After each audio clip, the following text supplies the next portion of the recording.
Welcome to the Knowing Show, y'all. I am so privileged to be joined today by Ina Jovicic.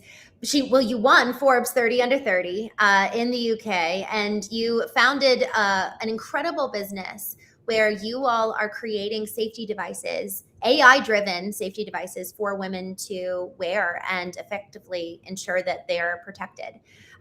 And so the business that you founded has garnered a lot of capital investment. You've been able to really build this thing. And so I'm excited to dive deep into the business. But before we do, Ina, thank you for joining us. I reached out to you blindly on email because I found you on LinkedIn, saw your story, and just was really inspired myself. So thank you for joining us today. Thank you for having me. Yeah, I'm excited, y'all. This conversation, yes, we're going to be talking about the AI-driven safety devices and how cool and important that is. Absolutely. And we are also going to be talking about how Ina got to this point because she's paid a hefty price. And I'm excited to share that with you all today. Ina, I would love, you shared this with me earlier, and I would love for you to share just some of your backstory and how you've gotten to where you are today. Yeah, I'll maybe start at the really beginning. Who am I? My parents were originally from ex-Yugoslavia, and when the war broke out, they had to run away, and they went to Czech Republic in Prague, and that's where I was born. So I grew up in a household of a very much immigrant mentality, where they were always saying, "Don't take everything for granted, and you have to work hard to get where you want to be." So I think that's an important context to the way I ended up thinking and approaching life. And then since I was little, I was always a huge dreamer. I always wanted more and more from life. And I quickly realized that the country I was living in was just not enough. And I wanted more and more and explore. So at 14, I begged my parents to let me go to for like an exchange to live for a few months in another family in another country. I absolutely loved it. Came back, begged them again to let me do that the following academic year. And then they let me go to Spain to, again, live in another family, not knowing the language because I really wanted to learn Spanish. So, there's always been these patterns that really led me to having that mentality that I just want more and I want to see more of the world. And then ultimately, I ended up doing the university in the United Kingdom. And then I sort of always had this feeling in the back of my head that I wanted to build something. I always knew that I wanted to build, but I never knew really in what space or where to start from or what is the thing that I really want to build. So sometimes these things, come to you like the life couldn't orchestrate it better even if you asked. And while I was exploring what space that I want to start building in, I went for a dinner with a friend in central London. And when I was returning from that dinner around 10 p.m. in a very safe area, actually, I got surrounded and attacked by 4 guys that were trying to take my things. I immediately got super angry, first of all. I was like, well, hell no. Like, how dare you choose me as a target? Like, did you think this is going to be an easy theft? So first of all, it made me very angry. We started fighting, pulling, pushing. The adrenaline hit me. So I wasn't really thinking like how much more that could get me in danger. And ultimately, they dragged me to the middle of the road. I then, in those seconds, finally realized that it's better to let go and stop fighting for my things, and just ended up with scratched knees in the middle of the road. And when police got there, I remember them saying like, "Oh my God, you should have never been fighting back. That could have put you in more danger. They could have had a weapon. It could have made them more aggressive. Like, you were very lucky." And I was like, "Okay, great that I'm lucky, but like, this is surely not okay." And they were like, "Yeah, but it happens all the time in London. We were just attending 3 other girls before we got called here." I was like, okay, that made me, like, that whole situation made me very angry. Plus then what my other female friends started sharing with me the following weeks, when I was sharing what happened. And I was just like, how is this so normalized? How does every woman have a story of like her just personal safety not being respected when she's walking alone at night, or these similar scenarios? And that's what really woke up the drive and feel in me to start and want to build something in this space. And that's where it all started. That's when I started going deeper in research and figuring out what is it that we need to build to make a difference. And then obviously from there, it kind of led to pulling the product together. It's so interesting because was it lackadaisical, like from the police, where they just kind of like, oh, we don't care. Like, how did they act in response? Yeah, they were trying not to be like, oh, we don't care, but it was very obvious that they've seen so many cases, similar cases, and then it's like so normalized for them that it wasn't a big of a deal for them. And then even when I asked, like, okay, there was a lot of CCTV cameras, like, can we get some of the footage at least, so I can have a proof, or like just having some sort of, like, it's also like internal feeling that you want to have a proof to show, like, okay, this really happened. They were like, well, we don't really have a system in place that we could access that footage quickly. It's privately owned. And because we're not talking like really high crime levels, which is like murder or stabbing, like it's not in the system. Like there's not a fast way how to get it. And I was just thinking, okay, the whole system is broken then. So it was more that they were just very not helpful, but not, I don't think they were intentionally not helpful. It was just a factor of how often it happens and how bad the system is. And is Tushar in the chat was effectively asking, like, women on women versus men on women, like how much is that taking place in London? Is it mostly men attacking, or are there women kind of doing the attacking as well?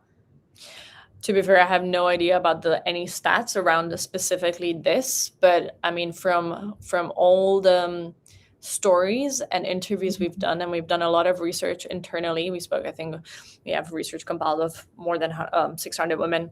It's usually whenever we would hear a story, it's always been the case of male attacks. But I mean, there's surely examples of everything. I'm just gonna sneeze. One second. Oh, yeah. Okay, we're good. It's spring in London, so hay fever is all around. But yes, I think that's the pattern that we're seeing. But obviously, like stats wise, I don't have a concrete stat that I could provide. Yeah, from what I've heard, because I was in London a year or two ago, and I actually had somebody rob my purse, and I just honestly, I just acted out of instinct. I just and it was daylight, but I just like grabbed it right back, like, because he was so sly about it. So it wasn't that aggressive, but it was interesting how that was just the culture. And there wasn't like, he didn't make a scene about it. And afterwards he was just like, and walked away. And I was like, like, this is just so different than how it is here in the States, where it's like a thing. It's kind of a commotion, a ruckus, if that happens. And so the police's response, if it happens all the time, they almost can't get too concerned, because it's just another day on the job, which is really devastating, especially because I'm sure that not all of those encounters where it is confrontation with men, I'm sure it doesn't just end the way with scraped knees. I'm sure it gets way worse than that. So exactly. So the thing that I really want to lean into, and when you shared your story with me, this is really what resonated and came up for me, was that since the beginning of your life, you have always had this desire for more than what is the status quo. And it's almost like you can look at what's handed to you and you're like, oh, but you're immediately able to vision for something better and something more. It's not like, so I guess this question is, did someone tell you how to dream? Did someone teach you how to dream? Like, how did you look at what was being handed to you and just instinctively know that there was more?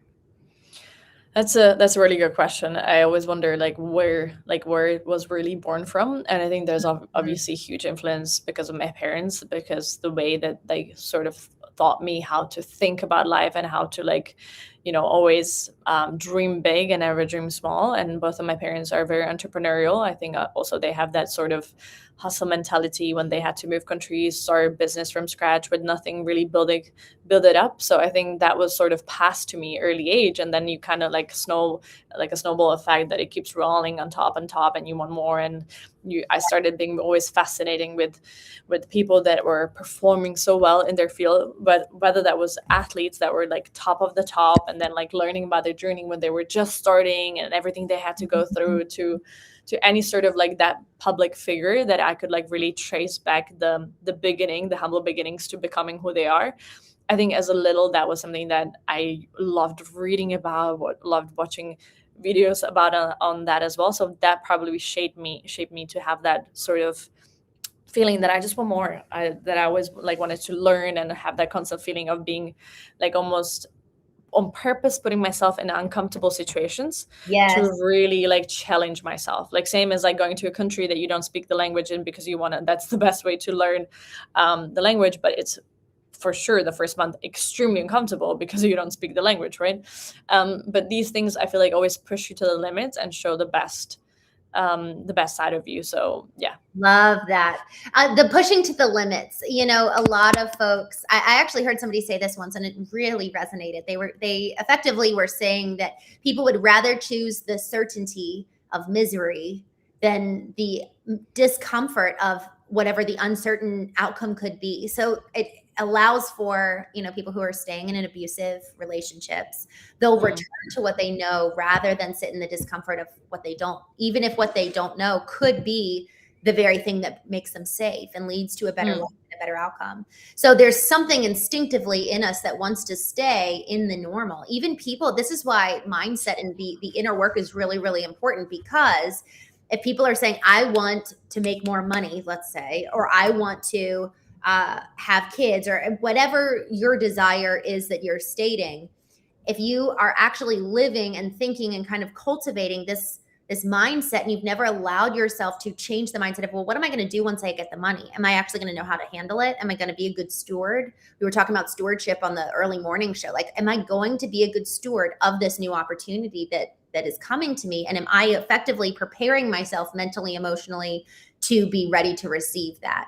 It's kind of like when we're training for a race or working out towards an end goal. Like, are we actually training? So what you shared, even the books you were reading, you were cultivating your mind, and then you would take action as a result of it. Exactly. That's very spot on. So good. And as you were talking, you know, one of the things that stood out to me was your dad, and how much, you know, people don't have community around them these days. You know, we live very isolated. And so your dad, obviously, what a blessing to have your parent figure model who you want to be in so many ways. But a lot of folks, whether it's in adulthood, we don't have people that we want to be like, that we spend time with. So how do you maintain that while, you know, you left at 13 and you went and lived with other families? So your dad was definitely a model for you when you were young, but how did you maintain that in a communal sense? I think it was always like, because I left home quite early, I think what my parents always told me is like, never forget like where you come from, sort of mentality and the values that you're taking from your home, because it's important that wherever you go and wherever you are, that you always sort of are true to yourself and true to who you believe to be and what your like closest circle has taught you, like what are the important things in life. And I think having that in mind is always something that like helps you stay grounded and continue having that sense of like closer community and that just internal compass, I think, no matter where you're going in life. So good. That internal compass, and that internal compass actually does need to be cultivated. You know, it really, really does. So then absolutely. I guess the question is like, what are your sources? What are you allowing to kind of feed you and influence and shape who you are today? So yeah, go ahead. Yeah, I think what I've realized, especially in the past year, which was probably the most difficult one in terms of work, is that the more difficult things get, the more I have like resilience and this fuel to go on. And the more like you, for example, when we were raising our funding round, the more you have to get a lot of no's before you get that one yes. But like it's also the muscle that you train with those no's, right? That no is not gonna like, you know, put you on the ground and you're gonna call it quits, but it actually gives you learn how to transform that no to a fuel to continue going and pushing for what you want. I think that is the most important thing, because I mean the journey is so turbulent and so difficult that you just have to have this like almost transformer system inside of you that just uses it for you to like push you more and continue going. And I think that's extremely important. Man, I love this. This is so good, Ina.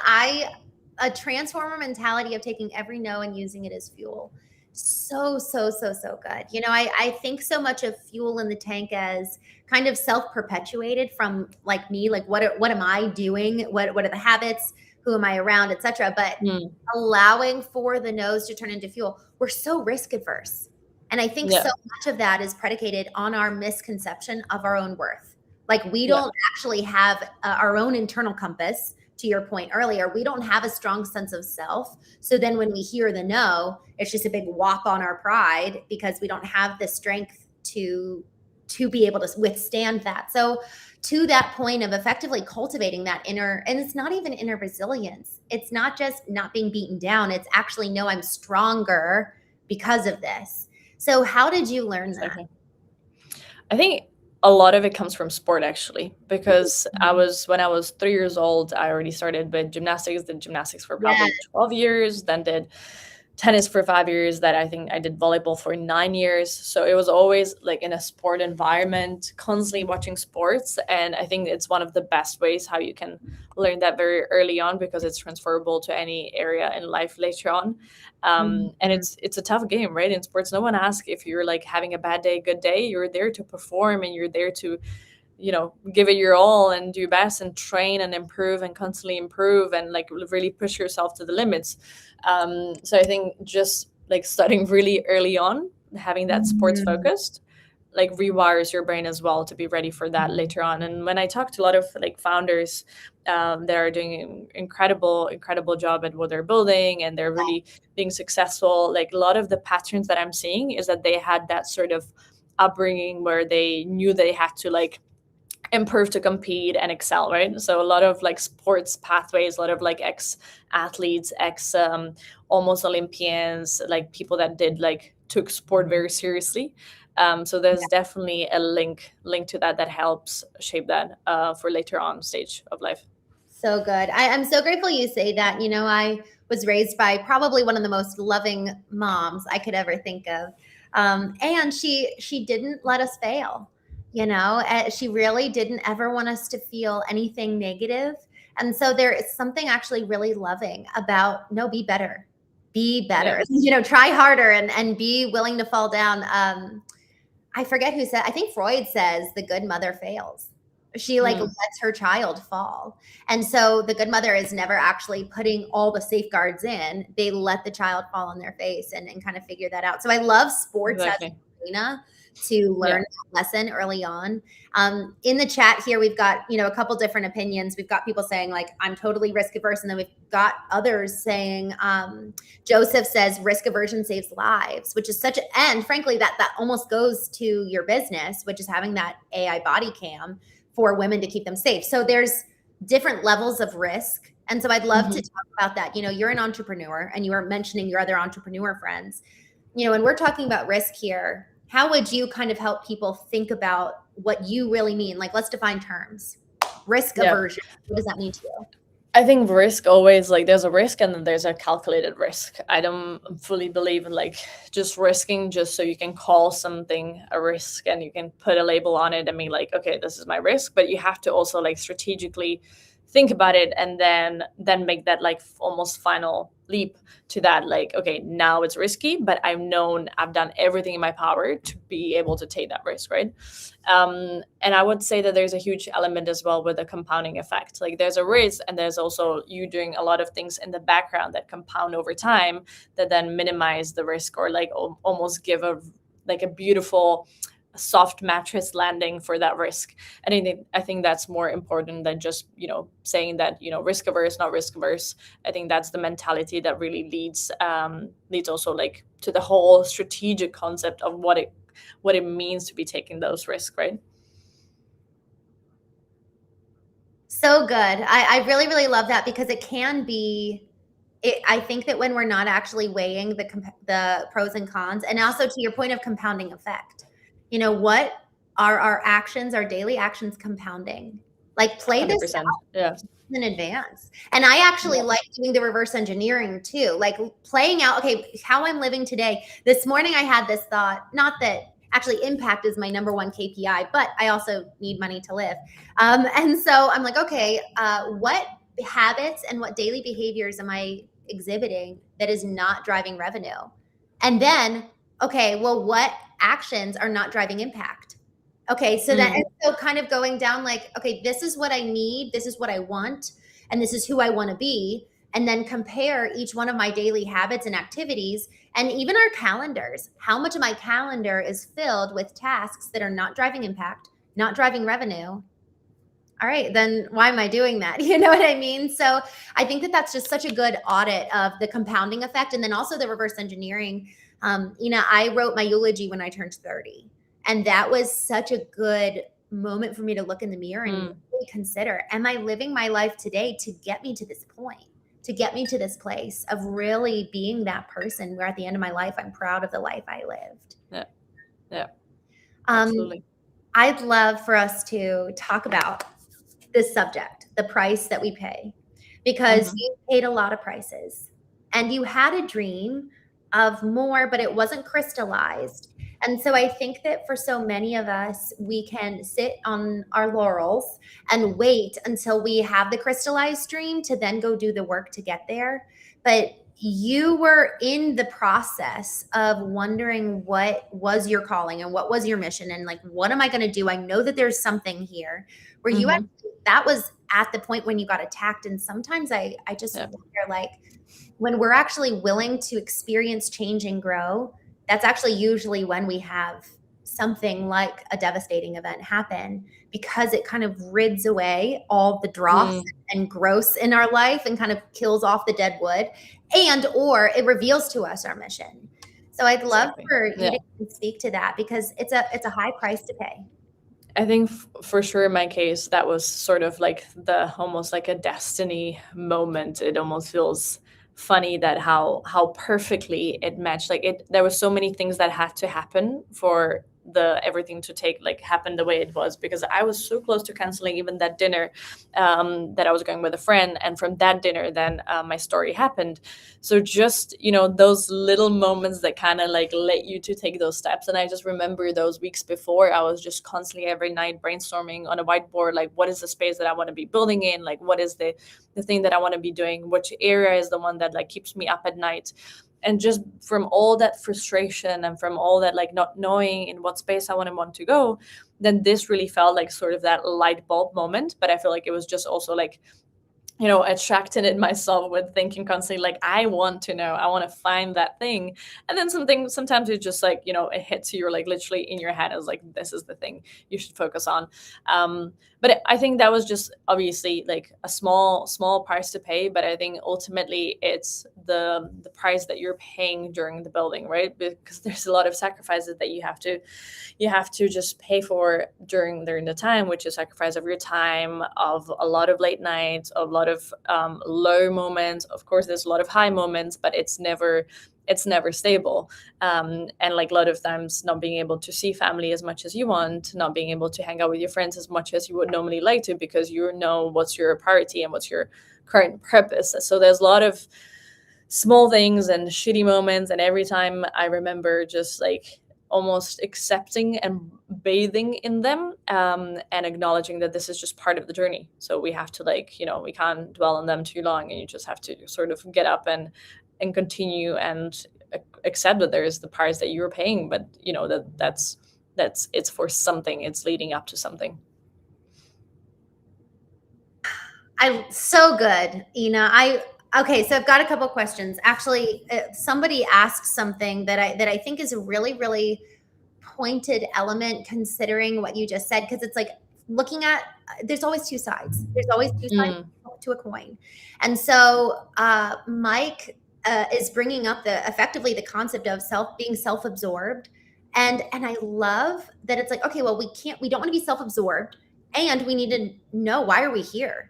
And so I'd love to hear from you, while we're talking about knowing our calling and knowing our mission and living eyes wide open and living really truly awake and in pursuit of something. It's almost divine. And you know what? I think it might be divine. I think it is. Like, knowing why God made us, that's so freaking cool. And so there's a divine calling and mission for every single one of us.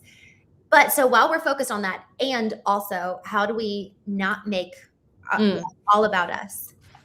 Yeah, no, I think it's always important to consider the balance, and not knowing, like, there's an approach that you could just be every day sitting and like trying to heavily think like, okay, what is my purpose? Like, what do I want to do?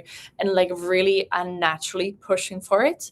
And then there's a difference of like constantly thinking about it, wanting it so bad, but also like sort of surrendering to the process. I think that's something that is an important factor, because if you're pushing too hard through the walls, it also feels very not intuitive, and it's not going to get you where you want.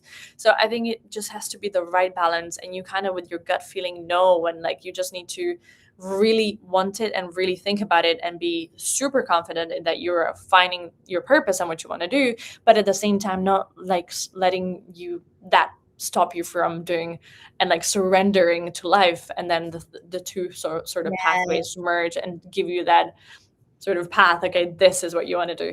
But I feel like fundamentally, like, you know, when they say like you just know when you know, and it's one of those moments, like when that moment then comes, you're like, fair enough, like crystal clear. Okay.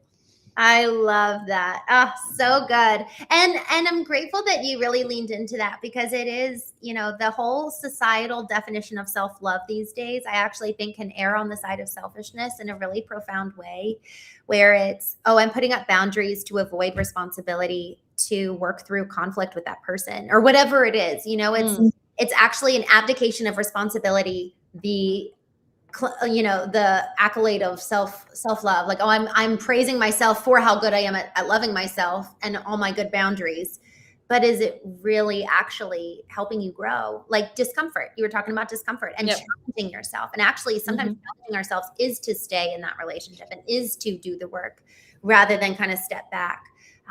Do you have any kind of, I don't know, guardrails or any kind of mantra that has really helped you to differentiate between, all right, this is a time for honestly, like this is a time to serve, to give to these people.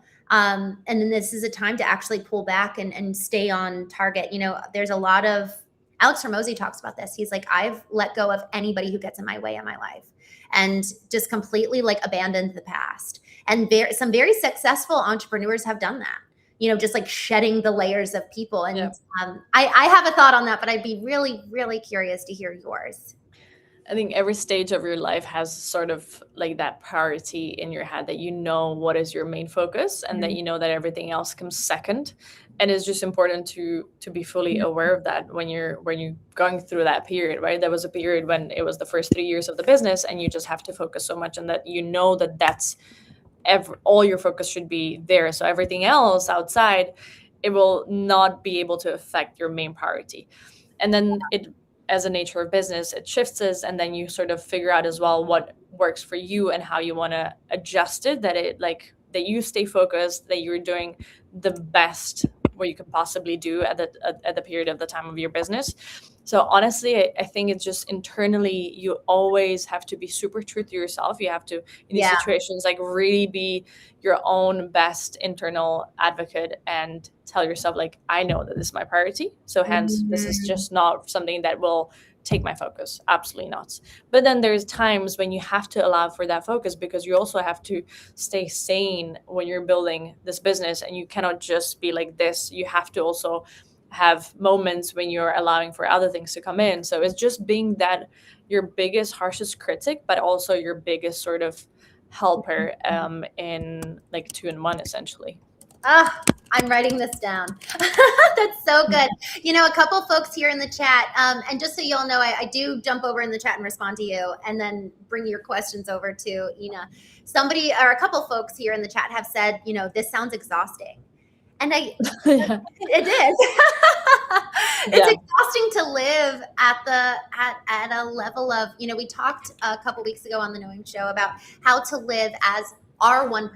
Like, what is the top 1% for you, for me, for everybody here? Only we can answer that question. It's not the 1% in the world, the 1% of entrepreneurs. It's the 1% for Christene Marie, for Ina, for Joseph, for every single one of us. We have to know who we are well enough to then be able to identify, okay, this is me operating at my peak performance.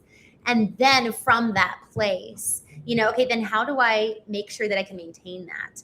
And sometimes I actually really need to sleep longer, or, you know, go work out or whatever it is, like have those daily habits to facilitate and foster, you know, the person that I want to be, and thus the mission called to. So I love that. The critic and the advocate. Exactly. Yeah. So constantly pulling and pushing and finding the right mix of when and why that right now. So yeah, it's a very volatile always, but I think that's why it has to be volatile as well.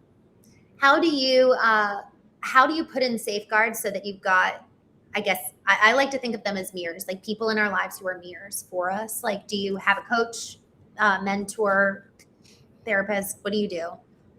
For me, it's definitely number one, family. My family knows me the best, and they are also always going to be honest, and I know they always wish the best for me. So I think they're always coming from a place that is honest, and also like they've seen all versions of me, all sides of me, so they have the best possible context one can have, right? So for me, it's definitely number one then, and then friends that are entirely outside of the bubble of the work bubble, right? Because that can give you sometimes the perspective of like, well, yes, things might be stressing you at work a lot right now, but like if you take a step back, then it kind of gives you that extra perspective. And sometimes all we need is that perspective from a few steps back, and then suddenly things don't seem that bad. Or also like when things are really good, it also like humbles you and grounds you, like, okay, but there's like that's not everything. So I think those two things are the most important things for me. So good. I love that. And to your point of the critic and the advocate, those people come in and supplement on like after we ourselves have been doing that. The Flying Fluff says here, self-evaluation after every month and reiterate your course. It's like sailing a ship. I love that analogy of the ship, Yeah. I agree. Where's our compass going? And you said compass earlier, like having that strong inner compass of knowing where to go. Ina, I would love for you to tell people, how can people support you? And also, where are you going? Like, what's your vision for your company? I think for us, the long-term vision is that we want to really build this product to be something that every woman automatically has in her purse, something that, we see if you're walking by yourself 11 p.m. and you see another woman pass by, you see that she already has the badge, and you sort of like nod in a sisterhood way of like, oh yeah, okay, that's the product. It becomes like a very norm that we've managed to get it into every woman's hands, and women have the freedom to feel free to, not think about safety when they're leaving, I don't know, to get fuel late at night, or they go walking through a parking lot, or they have super early flights. And we just don't want that element to be something that women have to think about. So for us, the long-term vision is that we actually make a difference in that. And that means across all the geographies, wherever we can. So that's the long-term goal. And then in terms of support, is just right now we're in the middle of the journey. So things are very still bumpy and exciting, and all the best support is just following the journey along, whether that's on our Instagram or just how the company is doing, supporting us when we launch our first batch, and just being those cheerleaders that everyone very much needs in their life. I love that. I really do like the rallying together. When you see somebody, Wayne in the chat said it's kind of like that advice of, if you the help I've fallen and I can't get up device that's being sold. It sounds similar to that. So, thank you for creating such an incredible product. I mean, you've gotten a lot of capital investment. And I'm excited to see what change you're going to make and are making. I mean, already people, I'm sure, are being saved and rescued as a result of this. So really grateful for you. Thank you. We're very excited to see it come alive and how much impact we can hopefully create. Yeah, absolutely. Well, thank you so much for your time. Y'all, I will see you tonight at 8:30 p.m. Eastern on The Knowing Show. Until then, thank you. Have a wonderful day.